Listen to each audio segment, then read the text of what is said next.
Vamos a comenzar después de esta lectura tan maravillosa en la cual no solo trajo a Rosario, sino también a Jesús.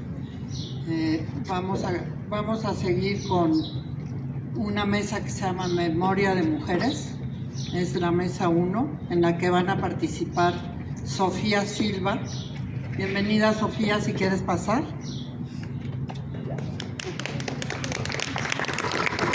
Citlali Nepomuceno. No ha llegado.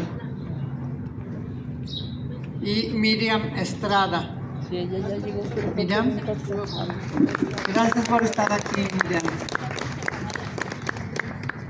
Qué emoción ver tantas caras de personas que no olvidan que la lucha no se olvida y que la lucha tiene que seguir y que quieren transmitir lo que hicieron. Y este encuentro entre ustedes también pues es maravilloso. Muchas gracias por dejar que se produzca aquí en esta casa y por hacernos ver que siempre seguiremos luchando. Y que luchar es también hacer que la memoria florezca.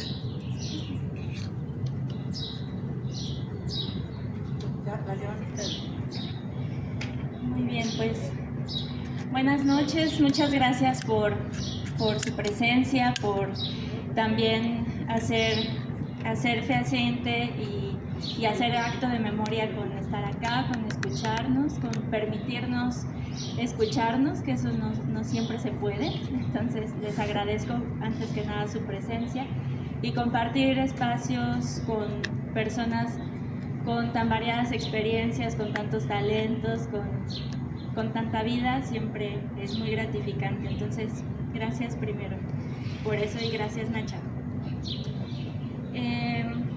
Bueno, cuando Nacha extendió esta invitación a estar en este espacio, yo me pregunté varias veces como desde dónde, qué puedo yo platicar, qué puedo yo decir. Y Nacha me insistía, pues bueno, eso que tú haces, ¿no? Entonces, pues vamos a ver.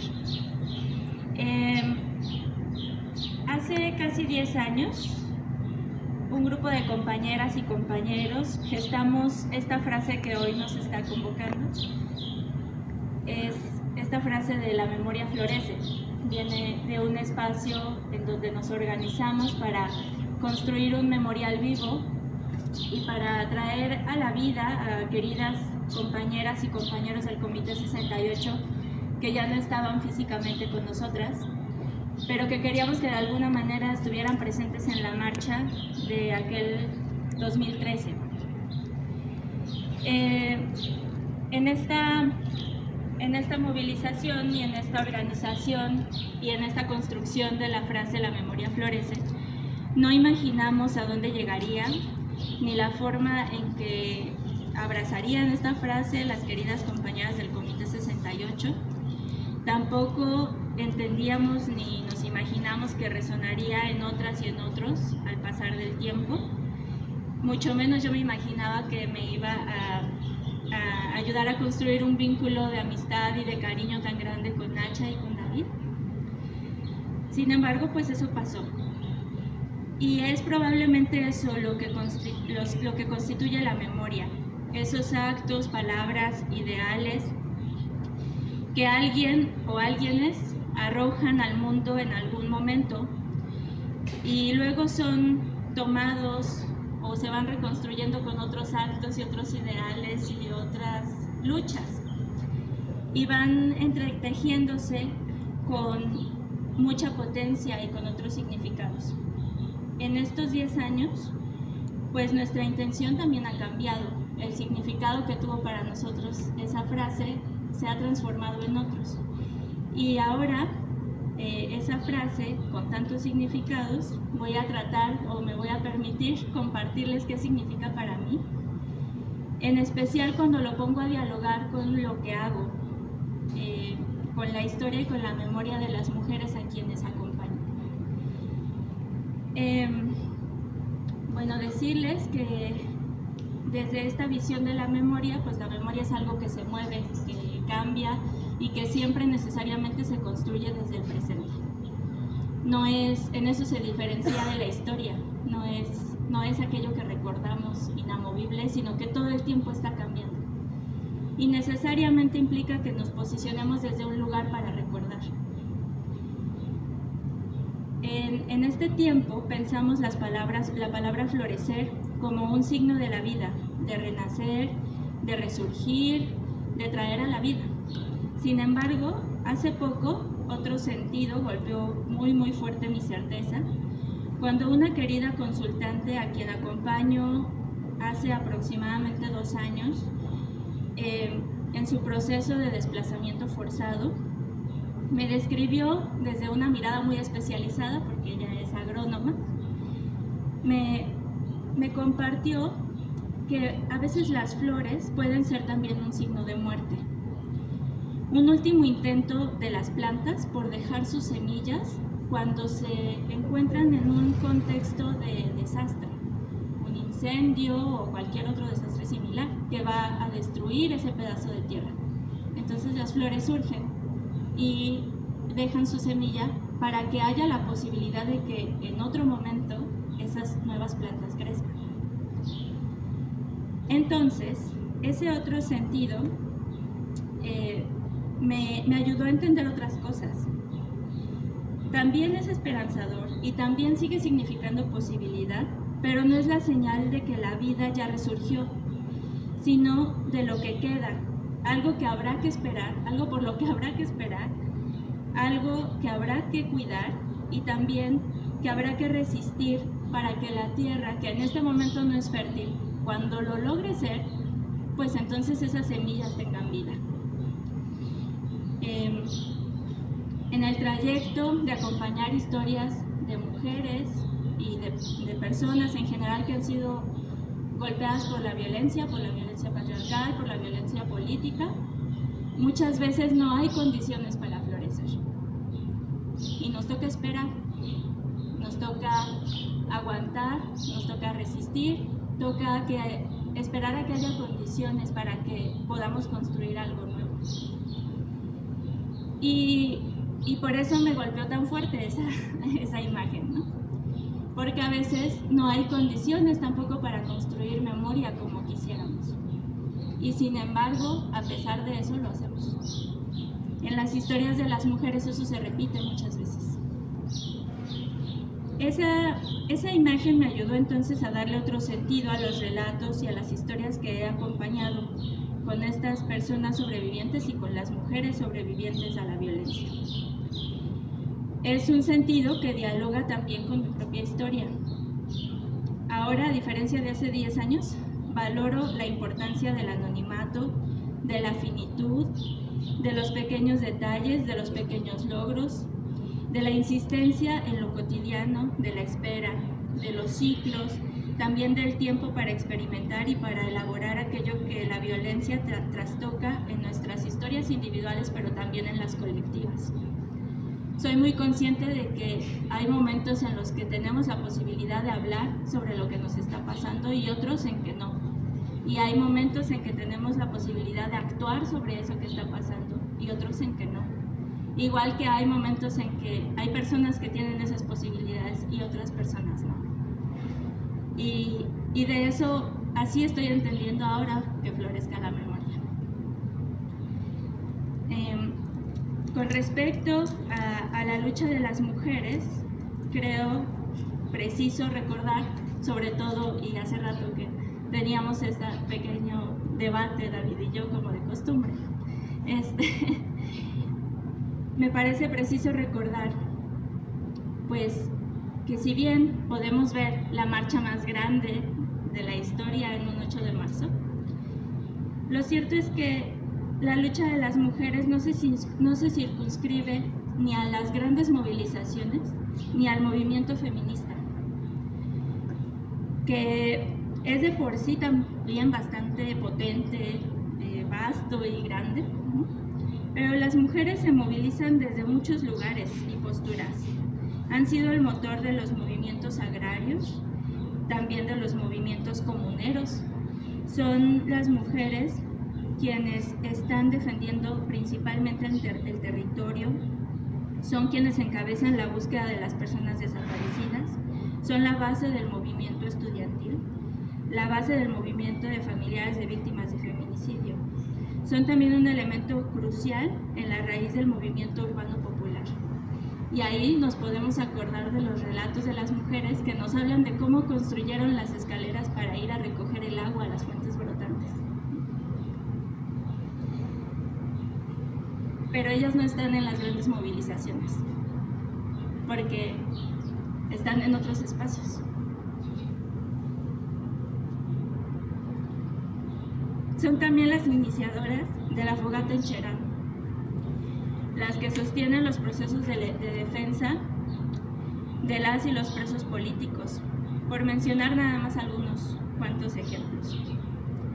Al respecto de esto, una compañera y una mujer que ha hecho un trabajo bien interesante para pensar de otra forma las luchas de las mujeres, Raquel Gutiérrez, nos invita a pensar estos movimientos de subvertir ese orden de vivir, de salirnos del orden establecido, de salirnos de lo que se supone que nos toca, como un acto de rebelión que nos permite desestructurar el poder. Y a veces ese movimiento puede ser muy sutil, puede ser una palabra, puede ser también un silencio, no siempre ocurre en las grandes manifestaciones. Para que ocurra esa subversión, es necesario que haya mucha atención en lo cotidiano y cuestionarlo. Colectivizar lo que se mandata en lo individual. También nombrar lo que normalmente está en silencio. También desordenar para poder organizar ciertas cosas desde la esperanza, pero también pasando por aquello que nos duele. Poder desprivatizar el dolor y ponerlo en común para asumir que es una herida colectiva la que nos atraviesa.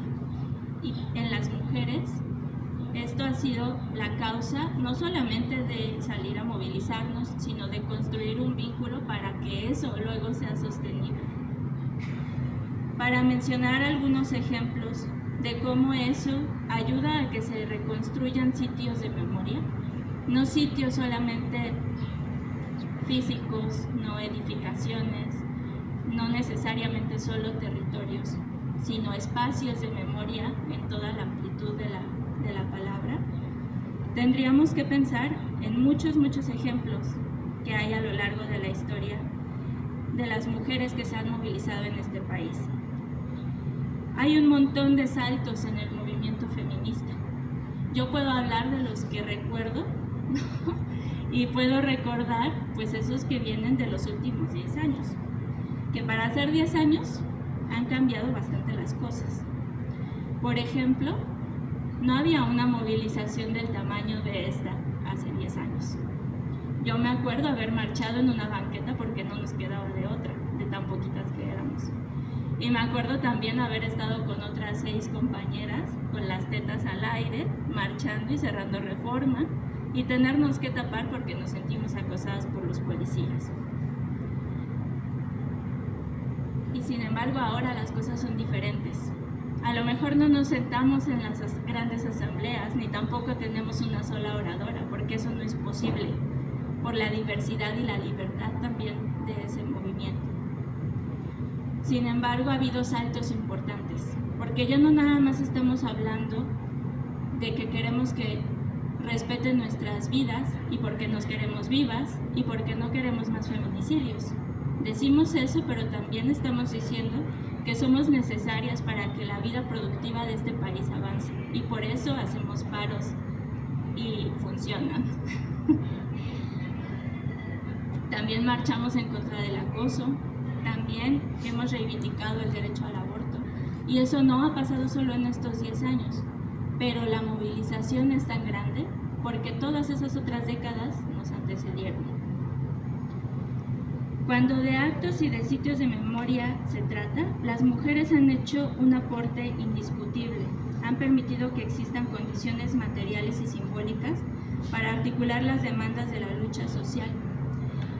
Y los actos de memoria están en muchos diferentes símbolos y espacios. Por ejemplo, los bordados, que son un lenguaje de los pueblos para contar sus historias y que están a cargo de las mujeres que escriben con los hilos.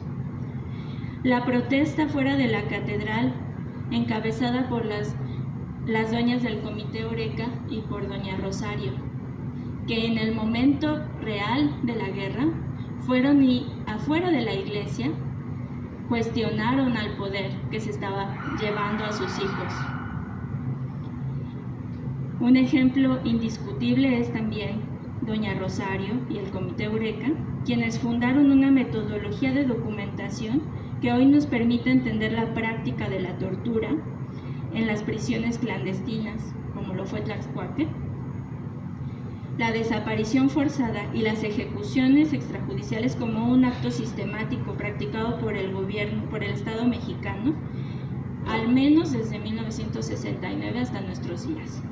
Es la misma metodología que seguimos utilizando las defensoras y defensores de derechos humanos en este país, y la fundaron ellas. Los memoriales de víctimas de feminicidio, que recuperan un potente símbolo que hubiéramos pensado imposible que los movimientos feministas tomaran: una cruz rosa.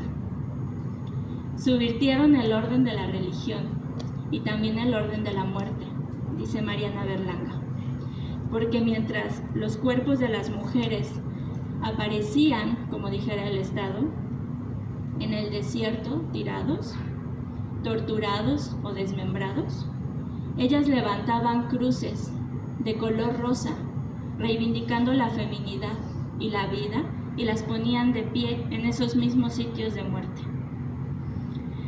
La memoria también es itinerante en el acto de bordar para recordar a las víctimas de la desaparición forzada y del feminicidio, resignificando un terrible mandato de género que las mujeres solamente bordábamos y teníamos que aprender eso, ¿no? ¿Para qué íbamos a la escuela? Bueno, pues ahora subvertimos ese orden y bordamos para recordar.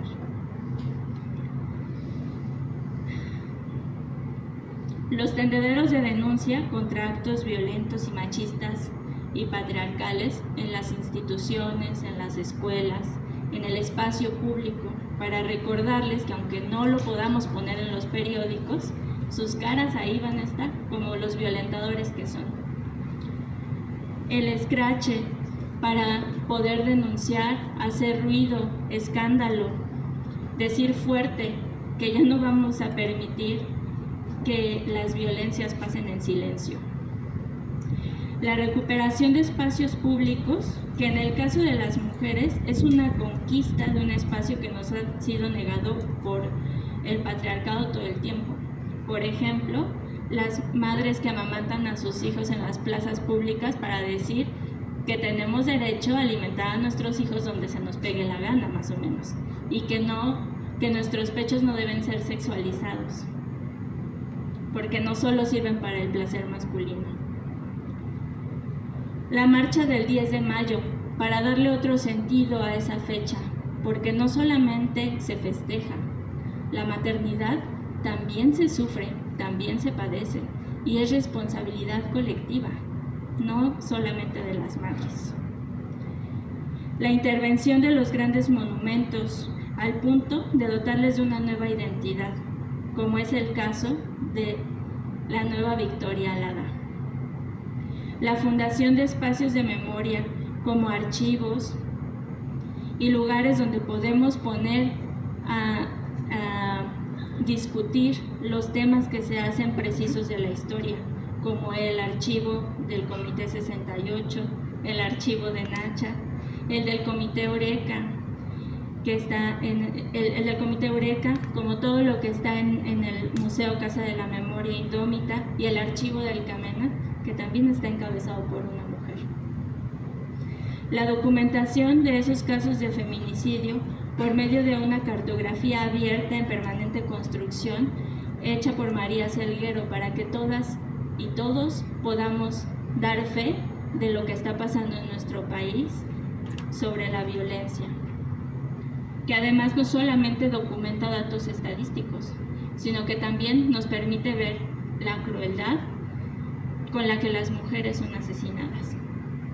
Los murales para recordar a las mujeres víctimas de la violencia en espacios donde habitaron o donde fueron encontrados sus cuerpos, para recordarlas con vida y reivindicar eso, que tienen historia y que tenemos derecho a recordarlas así, libres y potentes como fueron sus vidas. El acto de fundar sitios de memoria es una deuda social que tiene el Estado mexicano, no solo con las víctimas del pasado, como le gusta llamar en esta administración, sino con todas las víctimas a las graves violaciones de las grandes violencias que siguen cometiéndose de forma sistemática en todos los estados y en todos los territorios, desde entonces y hasta ahora.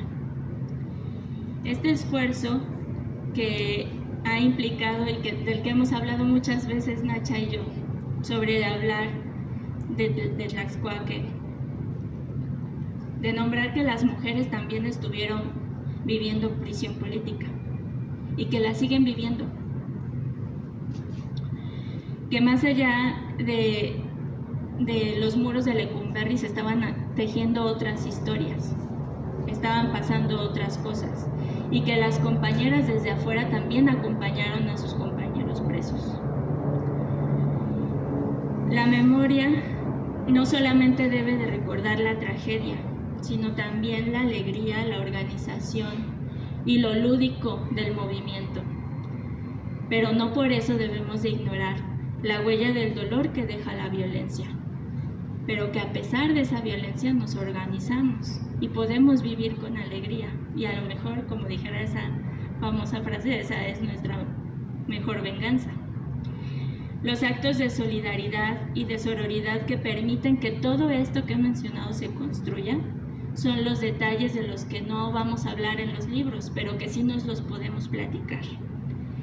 La importancia del trabajo de base, de las brigadas, de comer juntas, de consolarnos cuando algo nos está pasando, de decirnos cuando llegamos a casa, de decirnos cuando no estamos bien. Los actos cotidianos de amor y de cuidados que no están exentos de conflictividad y tampoco de desacuerdo, pero que permiten que resistamos cuando estamos haciendo frente a la violencia patriarcal. Y por eso la memoria florece. Muchas gracias.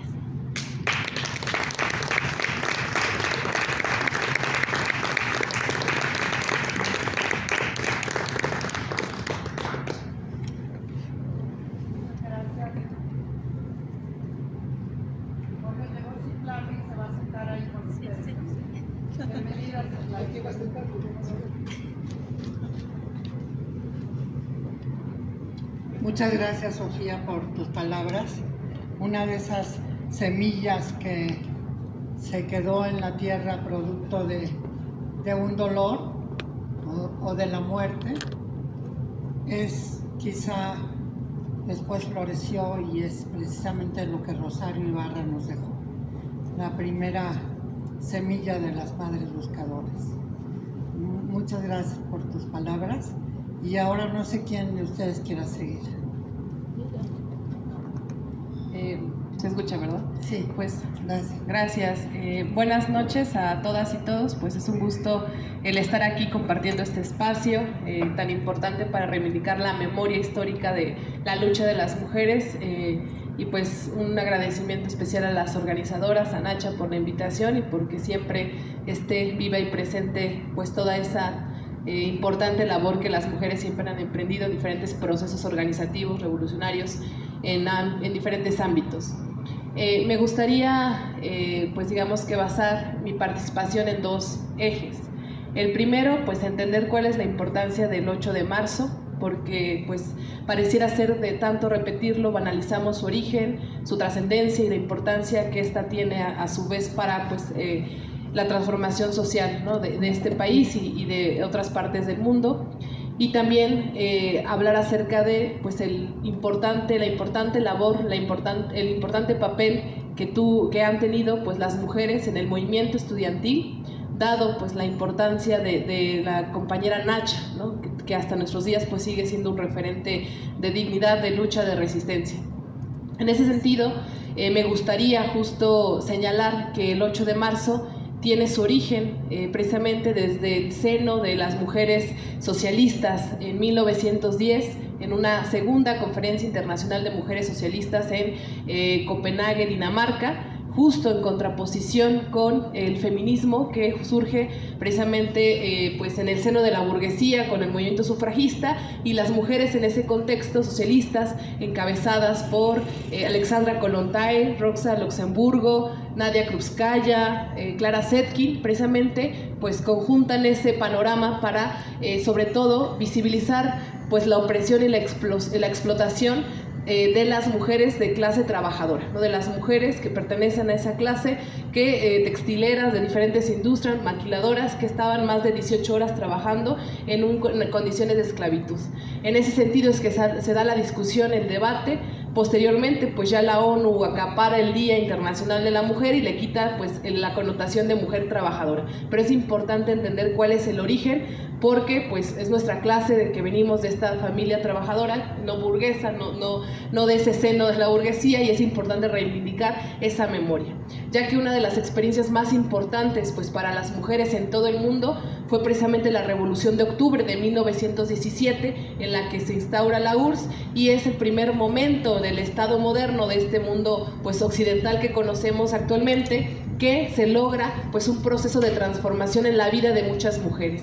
Ahí se obtienen derechos como pues el derecho al aborto, ¿no? El derecho pues al divorcio, se socializa, por ejemplo, el tema de la maternidad con guarderías, con lavanderías. Ese proceso, pues las mujeres fueron importantes en ese proceso pues de revolucionario, y que tuvo impacto en revoluciones como pues la cubana, la sandinista, la venezolana, bolivariana, etcétera, ¿no? Y obviamente eso también tiene un impacto concreto pues en la vida precisamente de las mujeres de América Latina y de México concretamente. Es ahí donde nos situamos precisamente en el movimiento de 1968 con pues como la mayoría de ustedes saben, pues fue un movimiento que impactó, no solo a nivel pues América Latina, sino en gran parte del mundo. Se estaban gestando diferentes luchas y resistencias ante las pues desigualdad, la antidemocracia, etcétera, y precisamente ahí es donde se sitúa en la universidad, en concreto en la Universidad Nacional Autónoma de México y en la Facultad de Derecho de la cual yo soy parte también y me siento muy orgullosa como Nacha. Se sitúa pues el papel que tuvo tanto la tita, ¿no? Roberta Mendaño, y la compañera Nacha y otras mujeres abogadas como Amada, como precisamente la compañera Adela Salazar, y que pues ellas fueron un parteaguas para la defensa no solo pues de los derechos de las mujeres, sino también para pues protestar contra esta antidemocracia en la universidad, este sistema político mexicano que se situaba en la década de los 60, que pues reprimía, ¿no? a cualquier sector que quisiera levantar la voz y organizarse. En ese sentido, pues el papel que tuvo la compañera Nacha, que tuvo la compañera Tita, fue trascendental para la participación política posterior de las mujeres que seguimos en generaciones pues próximas. En ese sentido, pues en un contexto donde el priismo, ¿no? ahí de la mano de las autoridades universitarias que pues han tenido ese control férreo, las mafias académicas de la universidad, es donde las compañeras, como bien dice, hay una canción de Milo y la compañera Nacha siempre lo repite, las compañeras de minifalda, pues tomaron la batuta, la conducción, la dirección, la dirigencia del movimiento social, popular y estudiantil de esa fecha, y no solo conformaron las brigadas estudiantiles, como bien comentaba Sofía, que pues eran justo estos mecanismos para propagandizar pues las demandas del movimiento estudiantil en los sectores populares, en los barrios, las colonias, los pueblos, para pues externar cuáles eran precisamente las demandas que el movimiento estaba planteando e incorporar a los diferentes sectores populares a la misma lucha.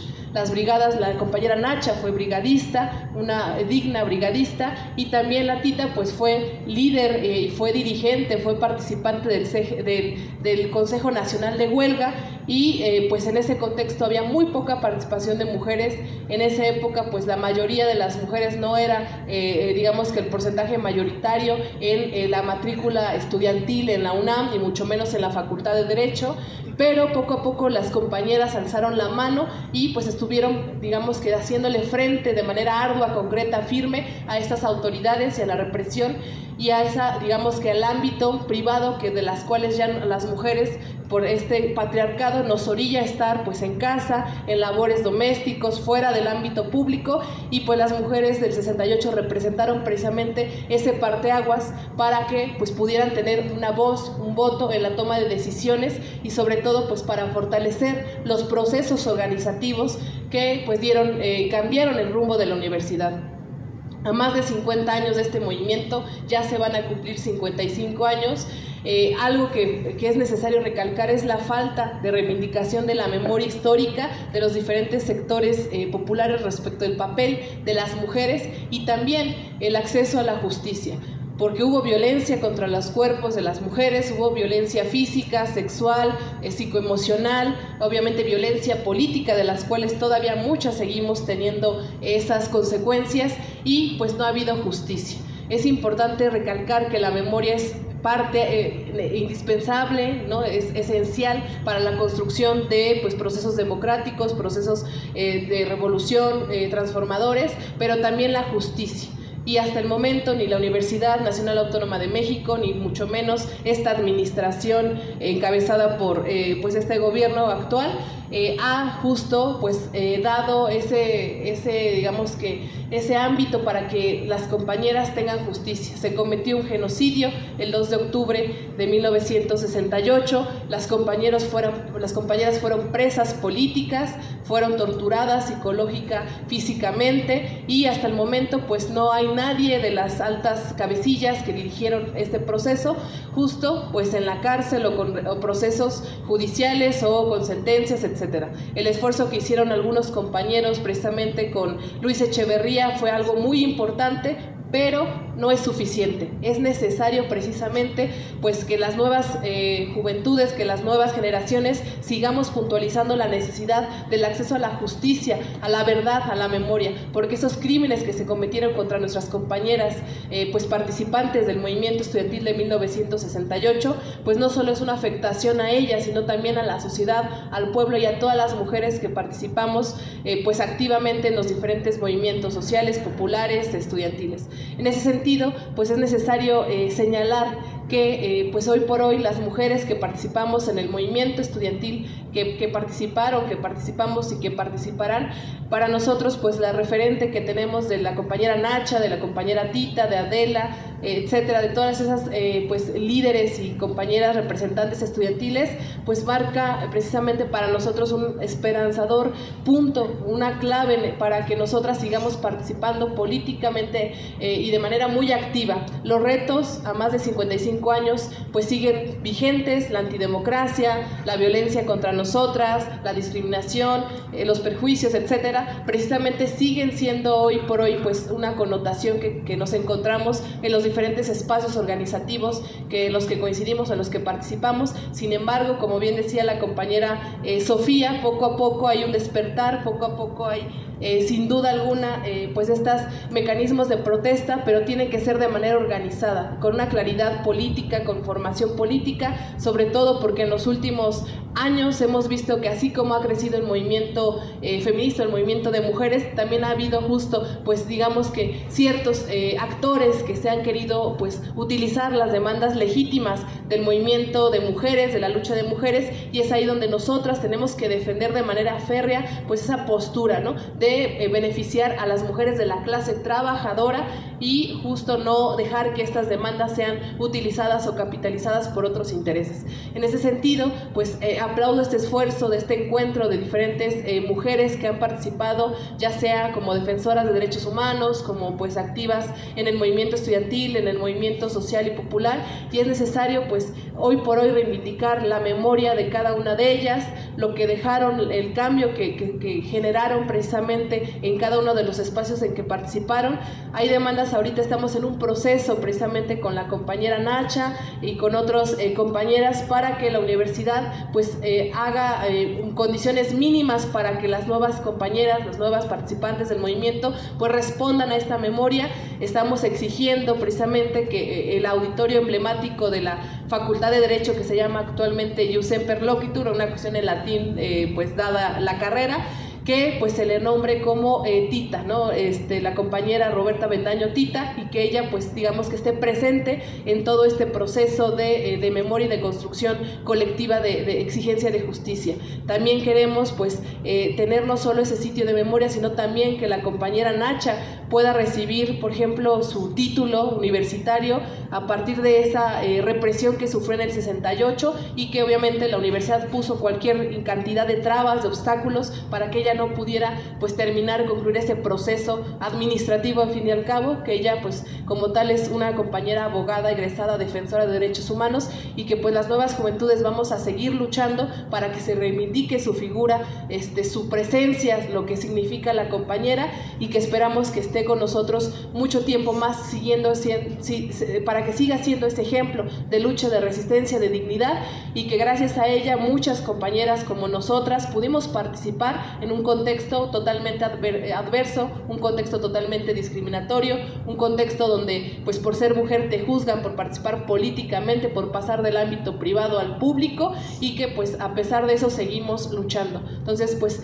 muchas gracias compañera Nacha por ser esa pues digamos que ese parteaguas para cada una de nosotras que estamos, porque estoy segura que si la presencia de Tita, de ti, de Adela, etcétera, pues no hubiera sido lo mismo participar, ¿no?, políticamente como compañeras, y mucho menos tendríamos esa oportunidad de incidir en esos procesos y exigir pues mejores a las condiciones no solo de estudio, de vida, y también pues defender los derechos de cada una de las mujeres desde una perspectiva obviamente de clase, ¿no?, de clase trabajadora, ya que de ahí pertenecemos pues nosotras, las compañeras, ¿no?, que pues enarbolamos este tipo de movimientos estudiantiles. Entonces en ese sentido pues les agradecemos mucho, les agradezco mucho este acto, este encuentro, y sigamos construyendo pues estas demandas de exigencia de verdad, memoria y justicia. Gracias.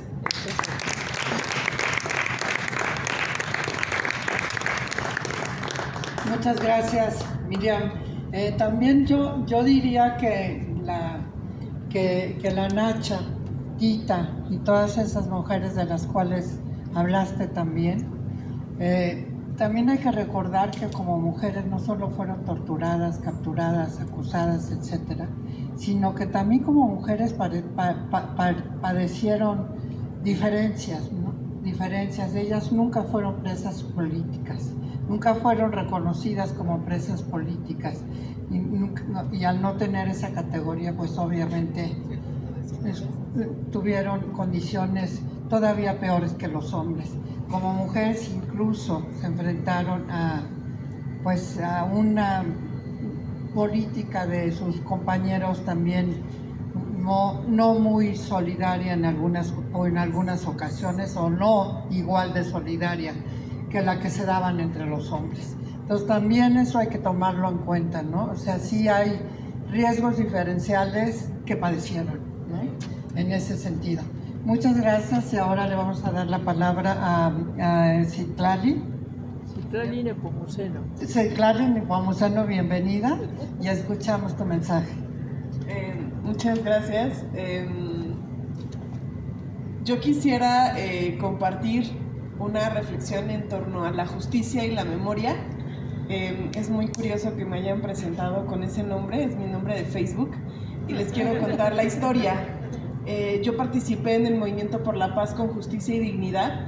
Estuvimos en las caravanas al norte, al sur del país, en Estados Unidos, y a mí me tocó conocer ahí al compañero Nepomuceno Moreno. Don Nepo estaba buscando a su hijo y se sumó como muchos hombres y mujeres durante el camino para subirse a los camiones. Íbamos a Ciudad Juárez y él presentó la denuncia y fue el primer compañero que asesinaron dentro del movimiento.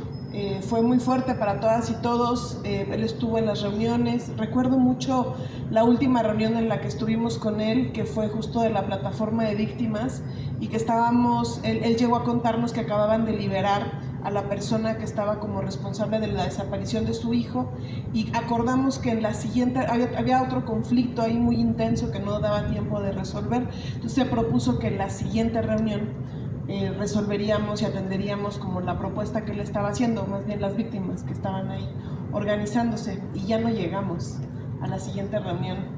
A don Nepo lo mataron esa semana, y en ese momento decidimos, como un montón de compañeros en las redes, ponernos el nombre de Nepo en el Facebook, y yo decidí dejarlo durante mucho tiempo, porque mucha gente lo ha ido cambiando, pero yo decidí dejar el nombre de Nepo, porque para mí es un recordatorio de que hay un muchacho por el que su papá estaba buscando y que ahora su papá ya no lo está buscando, y que como movimiento habíamos asumido un compromiso y un proceso colectivo. Entonces me parece muy simbólico que casualmente hoy haya pasado esta confusión, digamos, con el nombre, pero la asumo como parte de ese ejercicio de memoria y como parte de ese ejercicio de justicia. Porque ¿qué es la justicia? ¿Quién imparte la justicia y para quién? Creo que el movimiento estudiantil del 68 nos ha llevado a la pregunta y a la exigencia del castigo a los responsables. Y pareciera que la única instancia que puede dar el castigo a los responsables, pues es el Estado. Y de pronto yo me pregunto si no le estamos dando todo nuestro poder y toda nuestra capacidad al Estado para que sean ellos los que digan si lo que nuestras compañeras y compañeros han venido diciendo por tantos años es verdad. Yo sé que lo que mis compañeros han dicho es verdad. Yo no necesito que el Estado venga el día de hoy a reconocer que lo que ocurrió el 2 de octubre y lo que pasó desde el 26 de julio hasta el 2 de octubre fue un proceso de represión contra el movimiento estudiantil. Yo no necesito el día de hoy que el Estado emita un acta donde diga que hay culpables y que los van a mandar a la cárcel, porque muchos ya están muertos. Y entonces yo pregunto, para nosotros que estamos aquí sentados, ¿qué es justicia?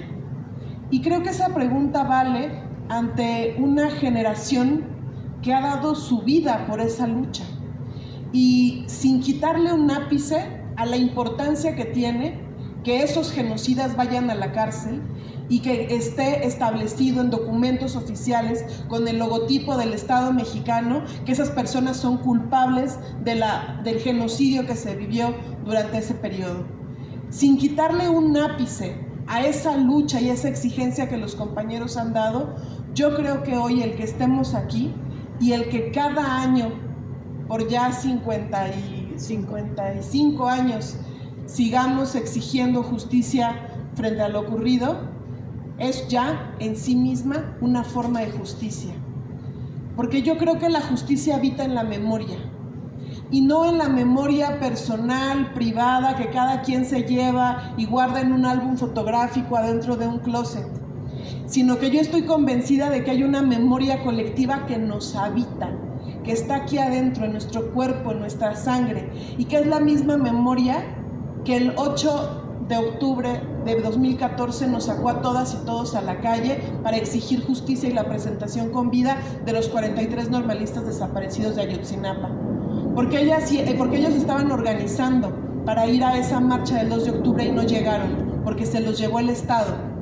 Y la respuesta de la sociedad civil, masiva, sonora, poética, de todas las expresiones posibles, yo estoy convencida que fue una forma en la que esa memoria sembrada de lo que hemos aprendido movilizó desde lo más profundo a este país y a las personas que estaban en muchas partes del mundo para exigir la presentación con vida de los 43.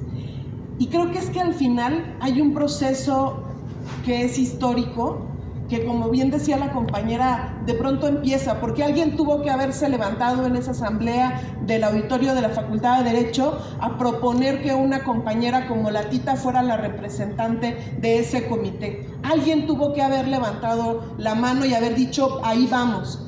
y tuvo que haber estado la tita para haber asumido la responsabilidad de ponerse al frente y bancarse, todo lo que implicaba bancarse en una organización también profundamente machista como es la universidad, y frente a ese contexto conducir una discusión política. Por supuesto que esa mujer que se levantó en ese momento y asumió la responsabilidad tiene un peso, pero hay además un proceso colectivo, una movilización colectiva, esa memoria que se va construyendo a partir de las identidades que nos vamos configurando. Yo creo que cada 2 de octubre lo que se manifiesta en la calle es una comunidad comprometida con verdad, con justicia, pero que además se renueva cada año con los jóvenes y las jóvenes y les jóvenes que cada año vuelven a salir y que mantienen viva esa llamita de memoria. Y yo pienso que eso es un acto de justicia, porque ese movimiento estudiantil que empezó en 1968 es un movimiento estudiantil que hasta el día de hoy mantiene muchas de las demandas.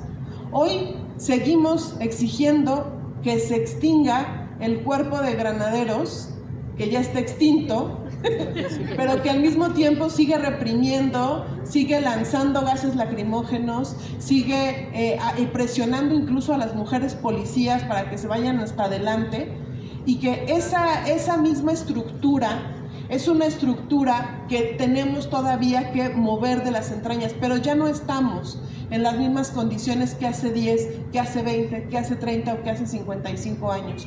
Porque hay una memoria que nos habita y que nos ha enseñado a enfrentarnos a la policía y que nos ha enseñado a solidarizarnos y a organizarnos, y no es como la primera vez que se llevaron a alguien y que quién sabe qué había que hacer. Cuando se llevan a una compañera, a un compañero, ya todas y todos sabemos lo que hay que hacer. Y eso no lo aprendimos en un libro de texto, ni es el resultado de una recomendación de la Comisión Interamericana, ni está en las medidas reparatorias de ningún estado en ninguna parte del mundo. Eso lo aprendimos con la lucha, con la organización, con la capacidad articulada de hombres y mujeres. Y hay que decir que en muchos de estos casos fueron las mujeres, porque las que se organizaron para sacar a los compañeros de la cárcel fueron las mujeres. Aquí nos reunimos en diciembre a recordar los chilaquiles de Raúl, que son históricos, ¿no? Esos chilaquiles que Raúl preparaba en la cárcel para organizar y para convencer a otras personas, y era una estrategia política de reagrupamiento a lo interno de la cárcel con un plato de chilaquiles. Y esos chilaquiles y esas tortillas y esa cacerola y ese aceite no entraban fácil a la cárcel. Alguien tuvo que haberlo metido. Y allí estaba la mamá de Raúl, doña Manuela, y allí estaban las esposas de muchos compañeros, y allí estaban las hermanas de muchos compañeros, y son las mismas mujeres que hoy mantienen la exigencia viva por la presentación con vida de las personas desaparecidas. Y eso que hoy podemos hacer de mandar una carta, de buscar el documento, la acción urgente, la ficha de incidencia, todo eso viene de un aprendizaje que se hizo en la calle, que se hizo con esa posibilidad. Y entonces yo pienso que todo eso es parte de la justicia, porque no hay ninguna medida recomendatoria que venga de arriba, que ordene y que mandate y que tenga el arraigo que tiene esa justicia que desde abajo hemos ido construyendo, que nuestros padres nos enseñaron y que hoy nos toca a nosotros compartir con las nuevas generaciones, y que creo que ahí vamos, porque lo que pasó apenas el miércoles aquí en la Ciudad de México o en Chihuahua tiene que ver con eso mismo, tiene que ver con ese proceso de aprendizaje de que la movilización sirve, y no estamos pensando en lo que arriba dicten y lo que arriba definan en sus leyes y en sus procedimientos, porque hay una capacidad social organizada de movilización que se sostiene en la memoria, en la lucha por la justicia, como ese horizonte que tenemos hacia adelante. Es como este poema de Galeano, ¿no? Es nuestra utopía. ¿Cuándo vamos a alcanzar la justicia? ¿En qué momento podemos decir que nuestras compañeras y compañeros que han vivido la lucha por la verdad y justicia en el caso de 2 de octubre o de muchos otros, hoy podemos decir que tengan justicia? ¿Cuándo podrá existir eso? ¿Quién sabe? Es más, probablemente nunca tendremos la verdad completa de los nombres de las personas que fueron desaparecidas ese día, ni en muchos otros momentos. Pero aún así, el camino a la justicia es esa lucecita que nos tiene al final del camino caminando, organizándonos, poniendo toda nuestra energía, nuestra existencia sobre la mesa. Entonces, no sé, yo quisiera compartir estas ideas de a lo mejor vale la pena ir pensando de dónde viene la justicia, si la justicia es la que construimos exigiéndole al Estado, o la justicia también viene de esa capacidad, de esa memoria colectiva que habita nuestros cuerpos, nuestros pies, que nos levanta de la cama, que nos hace hacer lo que sea que estemos haciendo, y como estas cartas que estaba yo leyendo de unas niñas que escribieron a Nacha, decían construyendo un mundo mejor, porque suena cursi, pero al mismo tiempo, aunque no lo reconozcamos, esa es la razón por la que todos los días nos ponemos los zapatos y salimos a la calle y ponemos lo mejor de nosotras y nosotros para lo que sea, para una manta, para un cartel, para un foro, para una reunión, para un acompañamiento, para una reunión estratégica, para una interlocución, para lo que sea. Finalmente eso es lo que está detrás de nosotros, y eso pues sí tenemos hoy a quien agradecerles, ¿no? Tenemos aquí a nuestras compañeras, a nuestros compañeros, a los que están aquí y también a los que conservamos en la memoria y que de alguna manera poco a poco permitimos que habiten nuestras conciencias, que habiten nuestras capacidades y que también habiten nuestra capacidad para seguir soñando ese mundo por el que ellos lucharon y que nosotras de alguna manera poco a poquito vamos actualizando. Muchas gracias.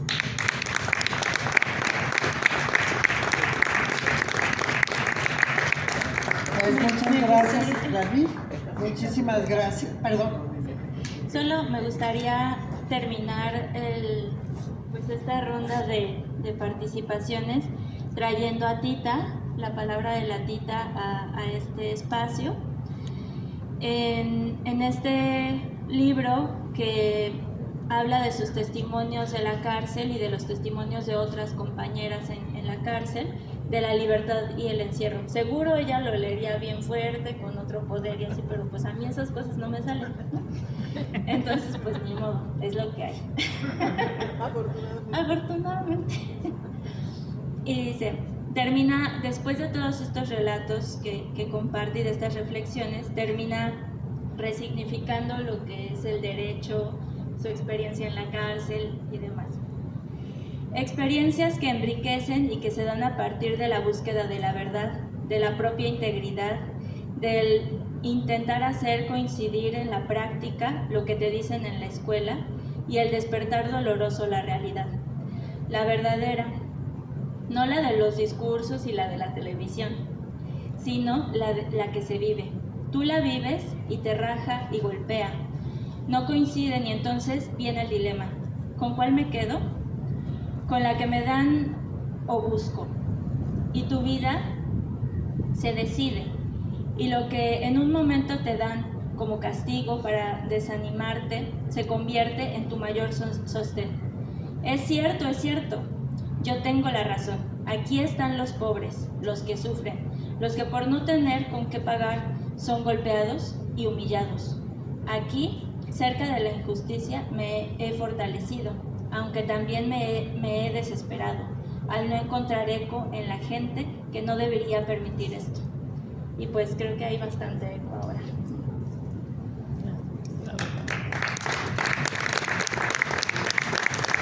Muchas gracias a las tres, muchas gracias por que fue esta voz de mujeres, las que, y la memoria a través de la voz, la que nos hizo traer a estos que Nacha dice, Tita, que no llegó y por eso tiene tantas ganas de poner su nombre en una placa en la cárcel donde estuvieron.